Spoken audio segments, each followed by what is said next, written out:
Et bien bonjour à tous et à toutes, on se retrouve pour une nouvelle vidéo, donc la vidéo qui sera tournée à la suite de la vidéo rétrospective que vous avez vue hier, normalement si tout va bien. Donc ce sera la vidéo FAQ où je vais répondre à vos questions, je voulais le faire comme je vous l'ai expliqué dans une seule vidéo, mais c'était pas possible, c'était beaucoup trop long et j'ai pas envie de faire un truc trop long qui soit chiant à regarder, donc je préférais découper ça en deux parties.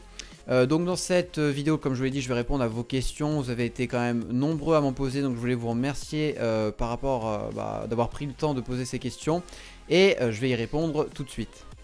Alors tout d'abord, juste avant de passer aux questions, je voulais passer un message parce que la personne me l'a demandé très gentiment, il n'y a aucun souci pour faire ce genre de choses. C'est sur ma vidéo, donc ASSE Angers, Doudou ASSE, qui m'a laissé le commentaire, je le mettrai je pense par ici à peu près. Je serais trop content que tu passes mon message s'il te plaît. Je suis à la recherche de Stéphanois qui habitent en Normandie pour créer une section de supporters. Merci beaucoup et bien sûr, allez les Verts. Donc cette personne, comme je viens de vous le dire, recherche des gens qui sont en Normandie et qui souhaiteraient, comment on utilise le terme, qui souhaiteraient se mettre dans une section afin de venir voir les matchs à Geoffroy Guichard. Donc si vous voulez contacter cette personne, je mettrai juste aussi soit dans la description, soit juste à côté. Je pense que je vais le faire juste là, juste au-dessus, là, voilà, ici. L'adresse mail qui est doudou.asse76@gmail.com. Donc si vous voulez contacter cette personne et que vous êtes intéressé par la création d'une section en Normandie, n'hésitez pas, c'est toujours bien d'avoir, c'est très important d'avoir des sections pour un club et d'avoir des supporters qui viennent un petit peu partout dans la France. Ça montre que la SSE est suivie dans la France entière. Donc si vous êtes en Normandie et que vous hésitez, vous n'êtes pas sûr, contactez la personne et voyez avec elle, je pense que ça peut être une bonne idée, c'est une belle initiative de ta part. Donc voilà, le message est passé et on passe tout de suite à la FAQ. Alors pour cette FAQ, on va commencer par les questions qui ont été posées sur Instagram, parce qu'il y en a un petit peu moins, enfin disons que c'est plus regroupé, donc ce sera beaucoup plus facile de vous les poser comme ça. D'abord une question de Théo Chatanier, vas-tu faire le déplacement à Bâle? Donc vous avez été beaucoup à me poser ces questions et limite je vais mettre tous vos commentaires là, genre voilà, tac tac tac tac, tous ici. Vas-tu faire le déplacement à Bâle? Pour toi, quel a été le plus beau but de Saint-Étienne cette première partie de saison? Alors déjà pour la première question, vas-tu faire le déplacement à Bâle? J'aimerais bien, c'est le seul déplacement que j'ai envie de faire, en tout cas pour la deuxième partie de saison. C'est le seul que j'ai vraiment envie de faire. Après peut-être qu'il y en aura d'autres si on se qualifie, mais ça on n'en est pas encore là. Donc j'aimerais aller à Bâle. Mes parents ça les dérange pas plus que ça. Après c'est le 25 février, donc d'ici là il peut y avoir des imprévus X ou Y. Enfin il peut y avoir beaucoup de choses qui peuvent se passer. Donc pour le moment c'est oui, mais peut-être que ça viendra à changer, voilà. Pour la question pour toi, quel a été le plus beau but de Saint-Étienne cette première partie de saison? Honnêtement j'en ai pas du tout qui me viennent à l'esprit. Voilà.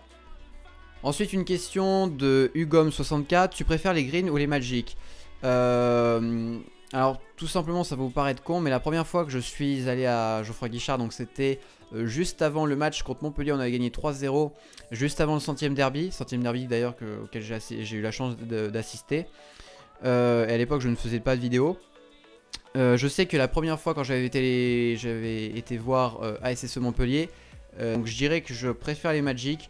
Après j'aime aussi beaucoup les greens qui font de très beaux tifos, qui quand ils craquent les fumigènes c'est aussi très très sympa. Donc les deux, mais après bien évidemment si on me demande une préférence, j'ai une légère préférence pour les Magic fans. Ensuite une question de Jérémy Sabatier 42, quel joueur t'a le plus convaincu pour la première moitié de saison?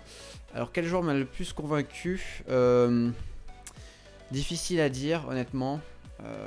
Enfin je trouve que toute l'équipe a été un petit peu moyenne et que c'est passé on va dire assez difficilement sur certains matchs et qu'il n'y a pas vraiment d'homme fort. Après si évidemment ça y est ça m'est revenu, le plus distingué, non c'était quoi la question exactement?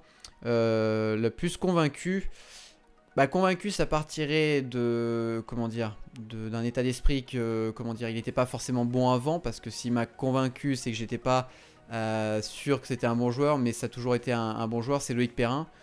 Enfin disons que la question serait plus quel joueur a été le meilleur selon toi?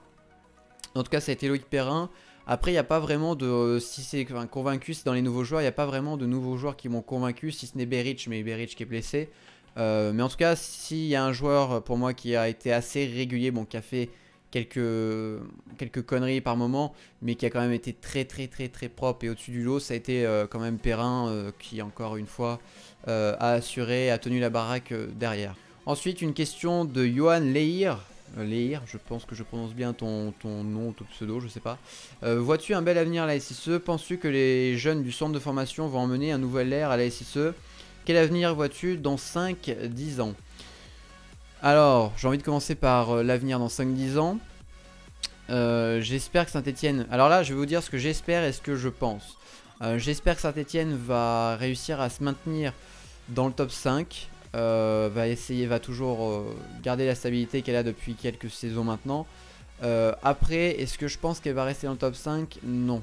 Parce que, en tout cas, j'ai des inquiétudes par rapport à ça. Parce qu'on voit très bien que cette année, l'équipe a... Comment on pourrait dire ça? Quelques faiblesses. Qu'on est actuellement, je crois, 6ème si je dis pas de bêtises. J'ai pas regardé le classement de la dernière journée. Il me semble qu'on est 6ème. Si c'est pas le cas, je corrigerai. En tout cas, j'ai un peu des craintes par rapport à ça. On a montré beaucoup moins d'assurance que les autres années.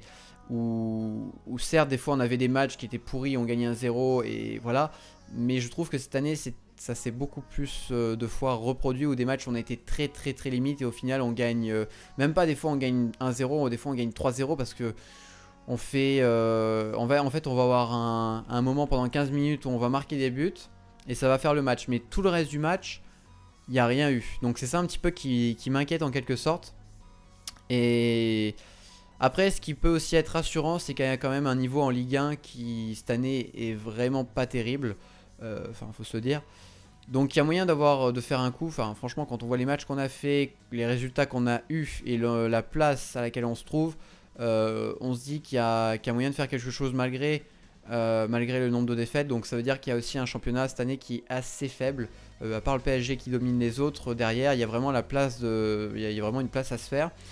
Donc après dans 5-10 ans, est-ce que la tendance va rester comme ça? Est-ce que la Ligue 1 va un petit peu se remettre avec des investisseurs qui vont venir, tout ça? Bon, c'est une vaste question. Mais dans 5-10 ans, je pense qu'il y aura quand même une certaine stabilité. Après, voilà, je peux pas non plus lire l'avenir et vous dire exactement ce qui va se passer. Je pense qu'il y aura des difficultés, mais que si les bonnes personnes sont aux commandes, ça devrait aller. Voilà. Et j'avais pas répondu à les jeunes du centre de formation. Bah, les jeunes, disons que je sais pas s'il y a vraiment de la place pour eux. Parce que si on joue l'Europa League, qu'on joue le top 5 et tout, je vois pas comment des jeunes peuvent percer. En général, les jeunes, quand ils percent, c'est dans des clubs qui sont un petit peu plus bas en termes de classement. Et qui, comment dire, qui n'a pas un effectif assez grand. Donc, les jeunes du centre de formation, honnêtement, je sais pas s'il va avoir, peut-être qu'il y en aura un de temps en temps qui va sortir, mais il faut pas se mentir, en tout cas pour moi il n'y a pas la place pour les jeunes, même si j'aimerais voir certains jeunes dans l'effectif pro plus souvent, mais vous pouvez pas mettre, enfin c'est compliqué en tout cas de mettre des mecs qui ont entre 25 et 30 ans, qui ont je sais pas combien d'années d'expérience dans le football professionnel, pour les remplacer par des jeunes. S'il n'y a pas de blessure ou de suspension, c'est vraiment compliqué. Donc qu'est-ce qu'ils vont faire l'avenir de la SSE? S'il y a des opportunités, c'est-à-dire des blessés, des suspendus ou que l'effectif s'amoindrit pour X ou Y raison, pourquoi pas? Après sinon ça risque d'être compliqué. Voilà. Alors ensuite une question de AlexCast43. Penses-tu que les Verts peuvent remporter la Ligue Europa? Non, clairement pas. Honnêtement non. Faut pas non plus déconner. J'ai envie de dire Alex, tu peux pas dire que les Verts peuvent gagner. Non, il n'y a pas moyen. Il y a des trop grosses équipes, il faut se calmer. Déjà, si on arrive à passer contre balle, c'est déjà une bonne performance. Donc la gagner, non, clairement pas. Il faut être objectif dans la vie. J'aimerais qu'il la gagne, mais c'est pas possible. Voilà. Ensuite, une question de Clément Ray. Que penses-tu des prestations de nos recrues cet été? Esric, Mopé, Baibek, Roux, Malcuit, Assou et Koto. Alors on va faire du cas par cas mais très rapide parce que j'ai pas énormément de temps devant moi. Esric, je dirais pas que c'est une bonne ou une mauvaise recrue. C'est une recrue qui est à peu près du niveau de l'équipe. Qui, je dirais, apporte dans le jeu mais qui pourrait selon moi beaucoup plus apporter. il y a des gros progrès à faire en tout cas sur coup de pied arrêté, ça c'est une évidence parce que le nombre de corners et de... Alors les coups francs au dernier match d'Angers ça pouvait aller mais c'était pas cadré, après non plus il y a eu quand même des très bons coups francs qui au moins devraient être cadrés. Mais en tout cas ce qui est sûr c'est que niveau coup de pied arrêté, il a de gros progrès à faire. Mopé, bah, il reste assez jeune donc c'est toujours difficile mine de rien. Enfin moi perso je le vois beaucoup plus vieux que ce qu'il est vraiment, il a que 19 ans. C'est vrai que pour être en attaque de la SSE à 19 ans, c'est compliqué. Il manque, enfin, comment dire, c'est pas qu'il manque de sang, mais il se bat bien dans les duels, tout ça. Mais je sais pas, il lui manque vraiment encore quelque chose qui va venir, je pense, avec l'expérience. Mais après, je suis pas déçu par ses prestations. Mais enfin, en tout cas, pour être attaquant de la SSE qui joue le top 5, il faut qu'il fasse plus, ça c'est une évidence. Mais après, c'est pas. Voilà, je pense que c'est une recrue qui pèsera plus l'année prochaine. En tout cas, je l'espère. Ensuite, pour Buyback, bah. Voilà. Ensuite, Roux. Non, Roux, je veux pas être trop méchant. Roux, bah, c'est quelqu'un qui se bat. C'est quelqu'un qui a montré de bonnes choses, mais qui malheureusement pour moi reste trop faible. Pareil, il lui manque, mais là c'est pas question d'expérience ou quoi, c'est qu'il lui manque un peu de sang, je pense. Il pèse sur la défense. Je pense que c'est une bonne chose de faire jouer Roux et de faire rentrer Mopé après, parce que Roux, je pense, épuise quand même un petit peu la défense adverse à chaque match. Après, bon, il manque clairement, c'est pas entre Beric et Roux, c'est voilà, il y a clairement pas à chercher. Enfin, c'est Beric qui est largement au-dessus. Roux, malheureusement, il a un niveau de jeu qui est trop bas, il faut le dire. Ensuite Malcuit, bah écoutez Malcuit, je connaissais pas avant qu'il arrive à la SSE. Après, il a fait de bonnes prestations comme des moins bonnes. Je pense que c'est un jeune, oui il a 23 ans, donc tu me diras, 24 ans. Je pense qu'il a, comment dire, plus de maîtrise sur soi dans le jeu. Enfin, il doit apprendre à se maîtriser dans le jeu. Parce que disons que pour bien jouer, il a besoin comment dire, de faire des gestes qui soient assez, on va pas dire dangereux, mais en tout cas périlleux. Des tacs qui sont... Il a fait des très beaux retours, mais disons qu'il a besoin d'avoir un jeu dangereux pour bien jouer, en tout cas pour faire des bonnes choses. C'est du tout ou rien un petit peu, j'ai l'impression. En fait, soit il va se faire bouffer parce qu'il met pas assez de sang, soit il va vraiment vouloir sécher le mec pour pas qu'il avance plus loin. Et ça a tendance à faire des fois mal, des fois ça passe. Donc je pense qu'il a un juste milieu à avoir pour être meilleur, pour être plus régulier dans ce qu'il fait. Peut-être un petit peu moins être agressif quand... Enfin voilà, vraiment avoir un meilleur dosage. Je sais pas si vous voyez ce que je veux dire. Mais être avoir plus de maîtrise sur soi, comme peut l'avoir Perrin par exemple, qui va ni montrer un excès d'engagement, ni être trop mou quand il défend. Donc voilà, vraiment essayer de doser son agressivité, je pense, dans le jeu. Mais en tout cas, c'est pour moi une bonne recrue. Pour Asu et Koto, alors ça va paraître un peu... C'est un peu pareil, mine de rien. C'est pas un manque d'expérience, je pense que c'est un style de jeu. Soit c'est le mec qui va arriver pleine bille, il va te sécher le mec en face, alors soit ça va faire faute, soit ça va passer. Soit il va clairement se faire bouffer, laisser beaucoup trop d'espace à l'attaquant. Donc pareil, je pense qu'il a un juste milieu à avoir. C'est pas tant dans le dosage de l'agressivité, mais c'est plus dans... Comment dire? Des fois, disons, il va être trop concentré et vouloir trop bien faire. Et des fois il va être complètement absorbé par un autre attaquant et oublier l'attaquant qu'il doit prendre. Donc je pense que c'est vraiment avoir une concentration tout au long du match et au bon endroit en fait. Voilà. Je pense que c'est pas... Enfin c'est pas un problème... Des fois il est trop agressif je pense dans son jeu. Mais je préfère un joueur qui est trop agressif plutôt que trop mou. Il est plus souvent trop agressif que trop mou. Le problème c'est qu'il se met en difficulté parce qu'il fait pas bien son marquage. Donc voilà, c'est une bonne recrue je dirais, mais qui a quand même pas mal de lacunes à combler s'il veut arriver au niveau de peut-être Tabanou et Tremolina s'il peut pas, voilà, mais s'il veut arriver au niveau de Tabanou, je pense qui est parti cet été, il va falloir qu'il fasse des efforts je pense sur son placement et sur la prise d'informations et de comment dire, et rester concentré tout au long du match, voilà. Donc, ensuite une question de Lucas COC, mon cher Lucas qui est toujours fidèle au poste, j'ai envie de dire. Comment t'es venu à l'idée de faire des montages et ambiances de chaque match? Pensais-tu avoir autant d'avis positifs? Donc ça c'est une première partie de question que je vais répondre. Comment m'est venue l'idée? Bah j'ai vu, je sais plus trop comment, mais je sais que j'ai vu que les gens filmer avec leur portable dans le COP et que ça faisait pas mal de vues. Mais j'ai remarqué qu'à chaque fois, c'était pas... Il me semble que là, j'ai déjà répondu à cette question, mais c'est pas grave. Dans une autre FAQ. J'ai vu que les gens faisaient pas ça de façon régulière et de façon entre guillemets professionnelle, c'était un peu filmé à l'arrache. Donc je me suis dit que ça pouvait que marcher de faire quelque chose de régulier à chaque match avec une qualité supérieure. Est-ce que je pensais avoir autant d'avis positifs? Honnêtement oui, ça peut paraître prétentieux, mais quand je voyais le nombre de vues que pouvait faire juste un simple clip pris dans le COP avec un téléphone, je me suis dit que faire ça de façon régulière avec une qualité beaucoup plus stable et meilleure, sincèrement je pensais que ça pouvait marcher. Ce qui me faisait un peu peur, c'est avoir suffisamment de visibilité de la part des gens qui puissent découvrir mes vidéos et avoir ouais, voilà, vraiment de la visibilité. Mais je savais que du moment où j'avais cette visibilité, le concept et le principe allaient marcher. Enfin, en tout cas, c'est ce que j'espérais. Donc, je pensais avoir autant d'avis positifs, notamment, enfin même, je dirais plus avec le nombre maintenant, le nombre de saisons que je filme.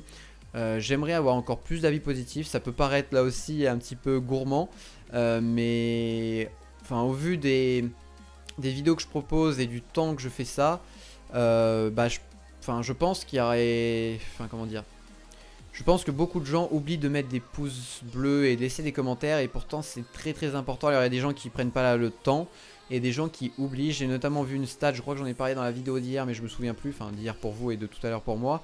Mais il y a une stat criante de vérité. Criante de vérité, mais dites-moi, mais monsieur place des expressions qui sont, ma foi, très dures à placer en vidéo. Bref,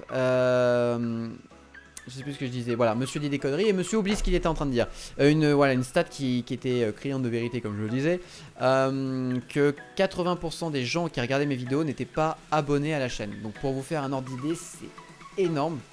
Il faut savoir qu'on est 2800 personnes.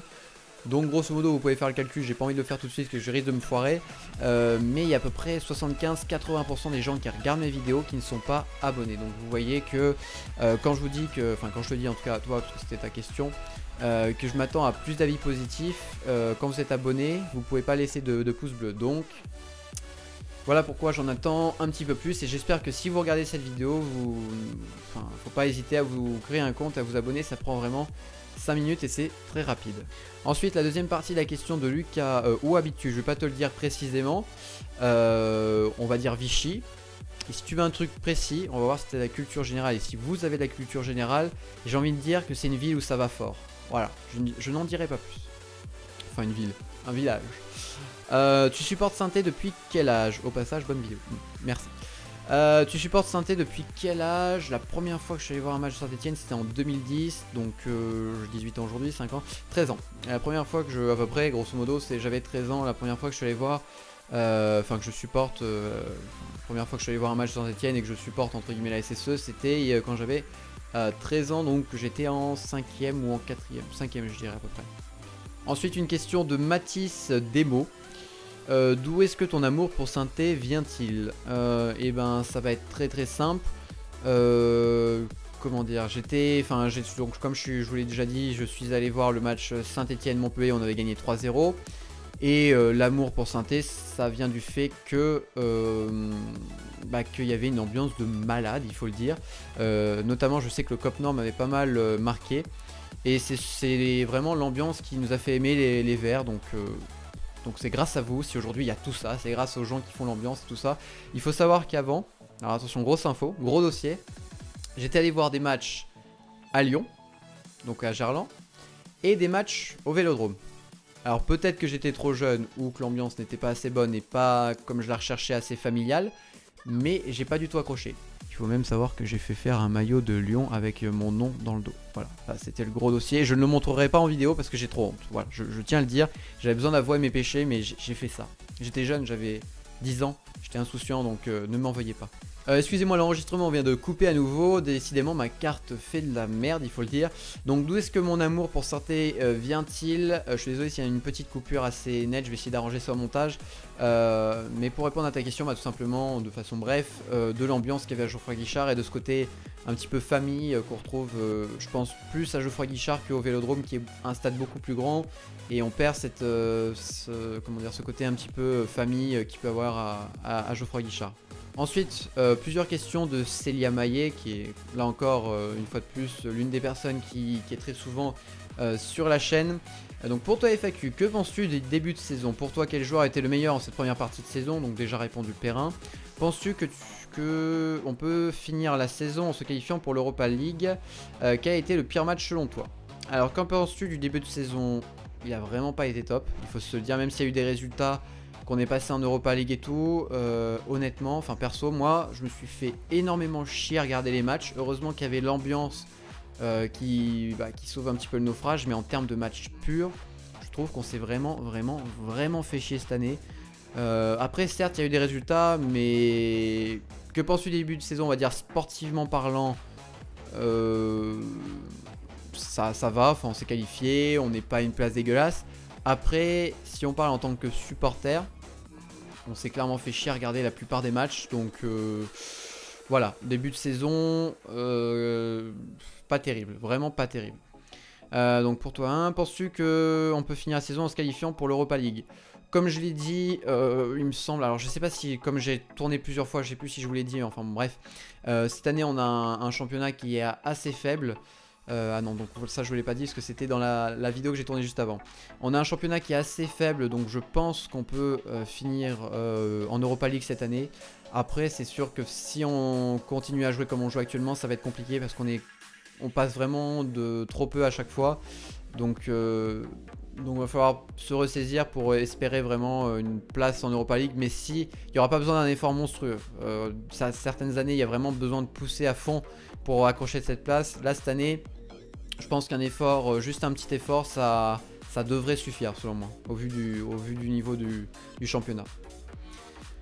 Quel a été le pire match selon toi? Il y en a eu plusieurs, mais vraiment le pire du pire, ça a été à Lille évidemment, on n'a pas joué. Lille et Monaco, vraiment c'est les deux matchs, Lille et Monaco. En plus à Monaco il n'y avait pas d'ambiance, donc moi j'étais présent au stade, donc ça a été encore ressenti comme pire que ce que ça a été sûrement pour vous qui a regardé ça à la télé. Mais Lille et Monaco, je dirais vraiment les deux matchs où on n'a pas joué et que c'était hyper chiant à regarder. Ensuite, une question de Rémi ASSE. J'ai une page Facebook, que faut-il faire pour devenir partenaire? Eh ben écoute, il faut me payer déjà, il faut payer une taxe. Alors tu vois ça avec ma secrétaire? Non, plus sérieusement, j'ai une page Facebook. Et ben écoute, j'ai déjà pas mal de pages Facebook qui sont pas partenariat avec moi. Peut-être que ça dépend de ta page, après forcément tu sais bien comment ça marche. Et puis je me adresse à vous-même. Si ta page a 100 j'aime, évidemment que c'est pas possible. Je recherche évidemment une page qui a un minimum 3000, 4000 j'aime. Donc si tu as une page qui est on va dire assez correcte, qui est bien tenue régulièrement et qui a une communauté suffisante, et ben contacte-moi sur ma page Facebook et on verra directement sur la page Facebook si c'est possible. Ensuite une question de Lilian Chevenier. Salut Stéphane Okagi, j'aimerais savoir comment tu as eu tes places pour aller voir les matchs et comment tu as connu Saint-Etienne. Alors connu Saint-Etienne, j'ai répondu, et comment j'ai les places du match? Alors attention, écoute bien, c'est pas très simple. Alors tout d'abord il faut se réveiller à minuit pile le soir, un soir de pleine lune. C'est important parce que sinon t'es pas sûr de les recevoir. Un soir de pleine lune, tu lèves les bras vers le ciel et normalement si t'es chanceux t'as les places qui tombent du ciel. Voilà. Après si ça marche pas, je garantis pas la façon de faire. D'autres ont d'autres façons de faire, mais moi perso je fais ça. J'attends la pleine lune et je lève les mains au ciel et puis j'attends. Voilà. Ensuite donc un long paragraphe de RC Christophe 87. La question elle est où exactement? Sinon, toutes tes vidéos, ces commentaires, tous ces déplacements, ça doit te prendre beaucoup de temps. Comment tu arrives à gérer tout ça avec ta vie privée? Alors, cette année, ça va parce que comme j'ai pas d'école, même si j'ai une deuxième chaîne à gérer et qui me prend énormément de temps, comme j'ai pas de cours et que je suis pas obligé de me coucher avant 22 h pour me lever le lendemain matin, c'est plus simple cette année. Après quand j'étais au lycée tout ça, je t'avoue que c'était assez compliqué, notamment pour sortir les vidéos quand il y avait le match le dimanche soir et qu'il fallait sortir la vidéo le lundi soir. Je devais en général je me levais avant de partir à l'école pour faire le montage. Le lundi en général je sortais vers 3 h, donc ça me laissait le temps d'uploader et après de vous sortir la vidéo à 6 h. Mais après pour répondre aux commentaires tout ça, je trouvais le temps, mais ça se gère et c'est une question d'organisation après, c'est comme tout, mais honnêtement c'est surtout ce qui m'a fait galérer. Deux trucs, c'est les matchs d'Europa League les jeudis, qui sont un petit peu compliqués, et sortir les vidéos donc le vendredi soir quand il y avait des matchs Europa League, et les lundis soirs quand il y avait les matchs les dimanches soirs genre à 21 h. Là c'était un petit peu hardcore, il faut le dire. Ensuite une question de Tom de Jean. Alors c'est peut-être une question, je suis même sûr que c'est une question que j'ai déjà répondu, mais si c'est pas clair pour tout le monde, autant le dire en vidéo. Pourquoi tu choisis le pseudo Stéphanois Kaji? Bon bah Stéphanois parce que je m'appelle lyonnais, c'est évident. Kaji, alors pourquoi Kaji? Ce sont mes initiales de nom de famille et de prénom. Donc mon prénom c'est Jocelyn et le nom de famille je ne le dirai pas. Mais ça commence par un K, donc c'est pour ça que je vais pas chercher plus loin. Au début c'était JM. Il faut savoir que c'était JM parce que à la base c'était une page Facebook que je tenais avec un pote qui s'appelait Stéphanois JM. Donc c'était nos initiales de prénom chacun. Mais après, cette personne a, on va dire, déserté la page Facebook. Donc je voulais quelque chose qui m'appartenait un petit peu plus du coup. Et j'ai opté pour Stéphanois Kaji. Donc seuls les vrais savent qu'avant ça s'appelait Stéphanois JM. Ensuite, plusieurs questions de Tirenko42. Comment juges-tu la première partie de saison des Verts? Donc ça a déjà répondu. Penses-tu qu'on a besoin de nouveaux joueurs comme Söderlund? Je prononce ça à mon avis très très mal. Vas-tu faire d'autres déplacements cette saison? Comptes-tu continuer tes vidéos encore longtemps? Et pour finir, as-tu des projets de prévus? Bah écoute, pour les projets, ça a été répondu dans la vidéo d'hier. Comptes-tu continuer tes vidéos encore longtemps? Alors c'est une question, il me semble, qui m'a été aussi posée par quelqu'un d'autre. Au pire, si c'est pas le cas, de toute façon, je verrai, est-ce que je vais switcher de question. Est-ce que je vais continuer mes vidéos longtemps? Ça va dépendre. Ça va dépendre du fait que je me lasse ou pas. Je vous avoue que cette saison, enfin en tout cas pour la première partie de saison, ça a été très très dur. Les matchs un peu chiants à regarder n'ont pas aidé. Mais je trouvais que je tournais en rond un petit peu avec mes vidéos. Donc j'ai besoin de nouveautés. J'espère continuer le plus longtemps possible. Mais si je me fais trop chier à faire les vidéos, je pense arrêter. Quoi qu'il arrive, donc je finirai bien sûr la saison qui est en cours. Mais pour la saison prochaine, je me pose des questions honnêtement si je vais continuer ou pas. Ça se décidera, je pense, pendant les vacances, cet été, quoi. Je pense que ça se décidera cet été en fonction des recrues, en fonction de mes envies. Donc voilà, je sais pas encore si je vais continuer encore longtemps. Après, je verrai. Seul l'avenir nous le dira, j'ai envie de dire. Vas-tu faire d'autres déplacements cette saison? J'ai répondu, à part Bâle, non. Enfin, a priori, non, sauf si j'ai l'occasion. Penses-tu qu'on a besoin de nouveaux joueurs? Au vu des blessés et tout, je pense oui. Après, il faut pas recruter n'importe qui. Söderlund, je pourrais pas donner mon avis honnêtement, je connais pas ce joueur. Je sais même pas s'il a joué contre nous quand il était, quand on était face à Rosenborg. Donc je saurais pas. Je pourrais pas dire. Honnêtement, je pense qu'on a besoin de nouveaux joueurs. Faut pas prendre n'importe quoi. Et après, concernant ce joueur-là, je pourrais pas dire si c'est une bonne ou une mauvaise recrue. Voilà. Ensuite, une question de Marie42. Est-ce que tu penses venir faire une vidéo en COP Nord ou Sud? Un de ces quatre. Pas au milieu, ça pourrait être compliqué, mais un peu au-dessus. Alors, c'est une question qui revient souvent. Est-ce que j'ai pas envie, à force de filmer le COP, de faire une vidéo en COP ou de tout simplement venir en COP sans forcément de faire de vidéo? Alors, étrangement, j'aimerais bien le faire une fois, mais c'est un truc qui me plairait pas forcément. Enfin, comment dire? En tout cas, je me vois pas filmer à l'intérieur parce que ce serait pas le mieux. Après, venir en COP, comment dire, régulièrement sans filmer, ça me branche pas. Je préfère largement voir l'ambiance de l'extérieur plutôt que la faire. Alors ça peut paraître un petit peu, enfin je sais pas, j'ai envie de dire chacun son truc. Moi, ça m'arrive assez fréquemment de chanter les chants que peuvent lancer les COP. Malgré que je suis dans un coin où l'ambiance est assez morte, mais je me vois pas faire ça chaque week-end en fait. Une fois de temps en temps, pourquoi pas, mais venir tout le temps en COP pour chanter, ça, je pense, je sais pas si ça me plairait honnêtement. Après, à voir. Pour faire une vidéo, alors c'est une question qui revient très souvent dans chacune de mes vidéos quasiment. Déjà, je pense que niveau sécurité, c'est plus exigeant et j'ai peur de pas passer avec mon appareil.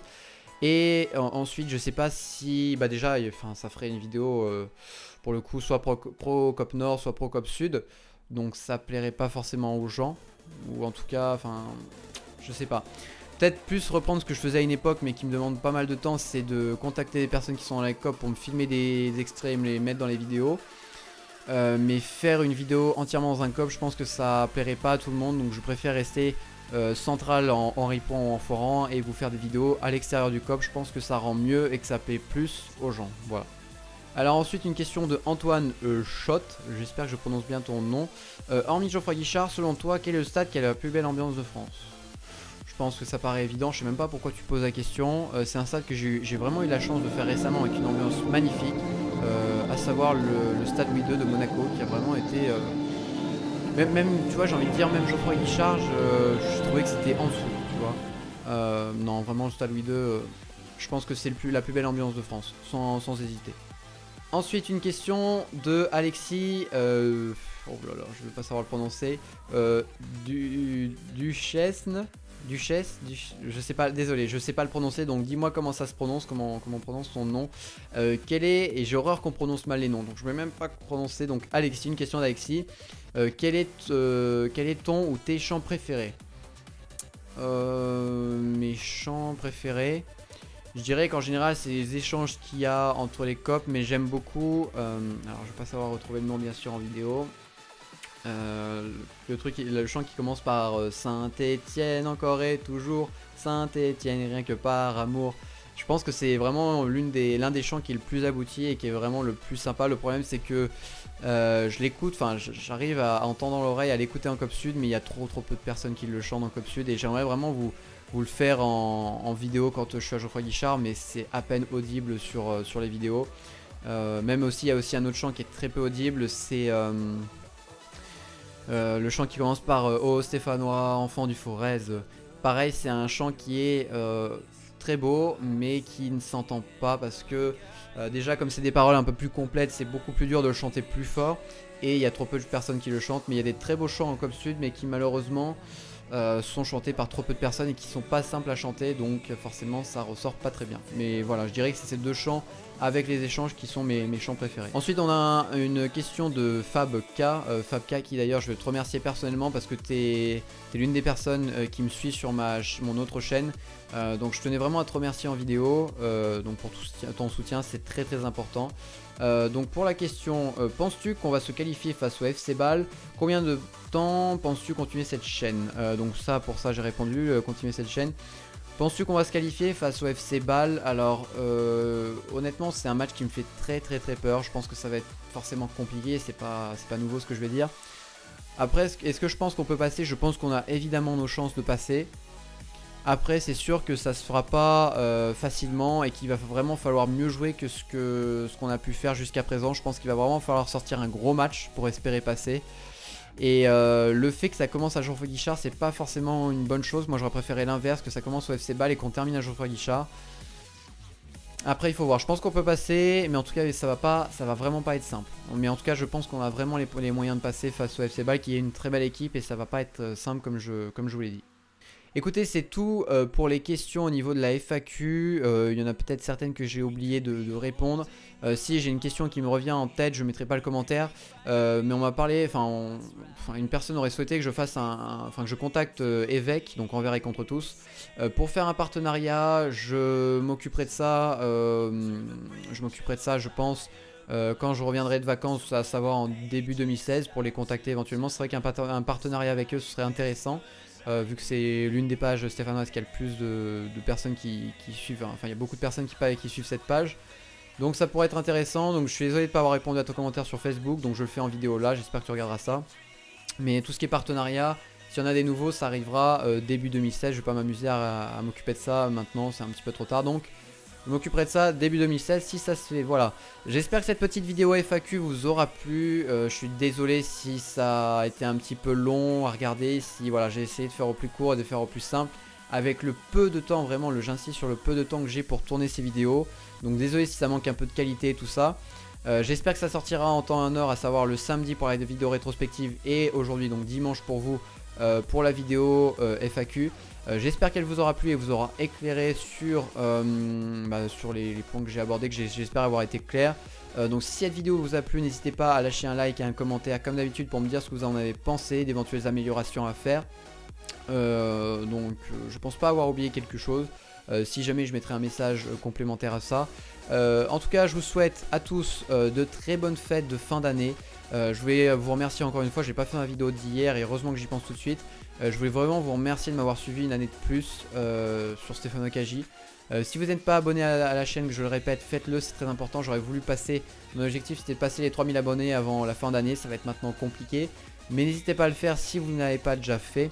Donc en tout cas, je voulais vraiment vous remercier de m'avoir suivi dans tout ce que j'ai pu faire, toutes les vidéos, vous avez toujours à peu près répondu présent. Et notamment toutes ces personnes voilà, qui m'ont posé des questions, c'est vous, surtout qui me donnez toujours l'envie de faire ces vidéos. Donc n'hésitez pas à me suivre notamment sur les nouveaux projets qui vont arriver, ça va être important. Si vous voulez que je continue les vidéos de match, il faudra aussi me suivre sur d'autres projets. Après je suis prêt à vous écouter sur d'éventuelles modifications à faire sur de nouvelles vidéos. Ça va être des nouveaux projets, donc je ne maîtriserai pas forcément tous les éléments qui seront abordés dans ces vidéos. Mais en tout cas, soyez curieux de tout ce qui sort sur la chaîne. Allez voir, jeter un coup d'œil. Si vous n'aimez pas, je peux comprendre sans problème. Mais soyez curieux et allez voir les choses qui sortent un petit peu de l'ordinaire sur la chaîne. Voilà. Donc encore une fois, je vous souhaite de très bonnes fêtes de fin d'année. Passez de bons moments avec vos familles. N'hésitez pas aussi à me dire en commentaire ce que vous faites pendant les vacances, ça m'intéresserait. C'est toujours sympa de partager un petit peu ce que tout le monde fait comme ça en commentaire. Donc n'hésitez pas à me dire si vous passez ça en famille, si vous allez quelque part au ski ou autre. Et on se retrouve quoi qu'il arrive en 2016 pour de nouvelles vidéos. Allez, bye tout le monde!